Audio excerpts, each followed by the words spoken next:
Hey everyone, and welcome to the first episode of the quarterly report for the week of March 3rd, 2025. There's been tons of news within the industry over the past week, so let's get right into it. There's plenty of new games coming up for release this week, most notably the surprise announcement from Hazelight Studios during the Game Awards last December. Split Fiction is a co-op adventure game that seamlessly blends science fiction and fantasy together.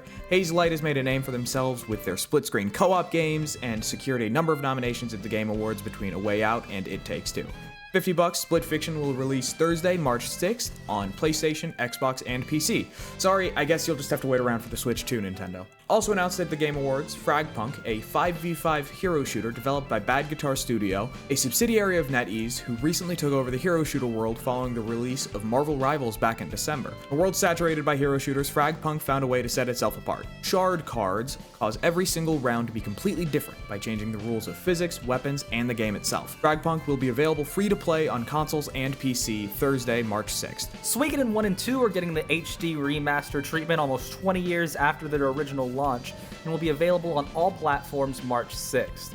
Age of Mythology Retold is getting ported to PS5, releasing tomorrow, March 4th, but is already available to those who pre-ordered it. 2 Point Museum is also releasing tomorrow, March 4th, with the exclusive Sonic-themed museum decorations available for when you pre-order the game.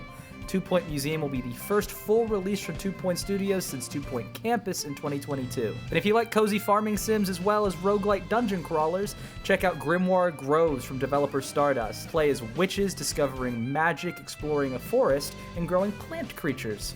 Grimoire Groves releases on Steam tomorrow, March 4th. Rumors have been building for months about new entries in the Tony Hawk's Pro Skater franchise, but in a surprise move, rather than being hacked, announced, or anything else, a Singaporean government entity, the Info Communications Media Development Authority, was found to have a listing in its database for Tony Hawk's Pro Skater 3 and 4.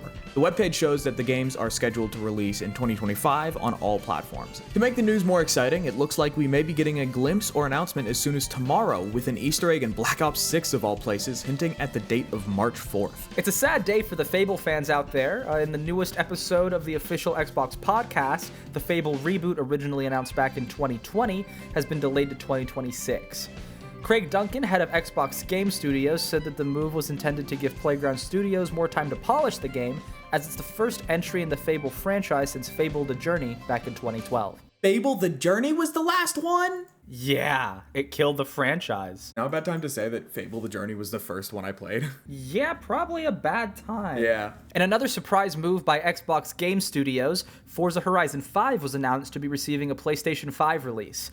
This marks another major first-party franchise making the jump to Sony's console. Expect to see Forza Horizon 5 for PlayStation 5 on April 29th of this year. Sonic Unleashed also got some unexpected love this year, but as you might expect, not from Sega, but from the fans. After 16 years since its release, fans were finally able to create an unofficial port of Sonic Unleashed to run natively on PC. All you'll need is some officially, legally obtained files, and the link to the GitHub in the description, and you too can play Sonic Unleashed on your computer. Warner Brothers has become the latest to add to the growing list of industry-wide cuts by closing 3 of its studios: Monolith Productions, Player First Games, and Warner Brothers Games San Diego. These closures also meant the canceling of the highly anticipated Wonder Woman game, which has been in development for many years. It also means the disappearance of the return of the patented Nemesis system from the Shadow of Mordor series. The studios that were closed made some pretty notable games, including the Fear franchise, The Matrix Online, Middle-earth Shadow of Mordor, and Shadow of War, and Multiverses.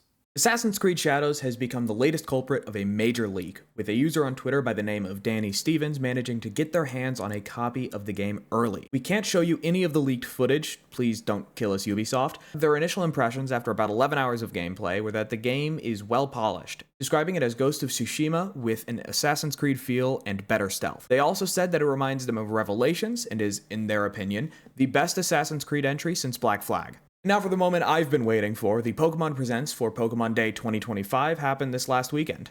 After the expected news about Pokemon Go and the like, we got some pleasant surprises as well.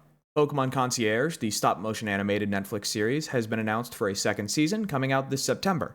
We also got our first look at an interesting new mobile game called Pokemon Champions. Pokemon Champions will be a completely battle-focused game available on mobile and Switch, made in collaboration with Game Freak. In the teaser, we even got to see what looks like both terrestrialization and mega evolution in the same battle. Most anticipated was a new look at Pokemon Legends ZA. The game looks to almost entirely take place in Lumiose City with its new wild zones, allowing you to catch Pokemon and explore all within the walls of the city. The starters for Legends ZA were also revealed, being Chikorita, Tepig, and Totodile. And since we are making our return to the Kalos region after a long 12 years, we are finally getting another game featuring Mega Evolution.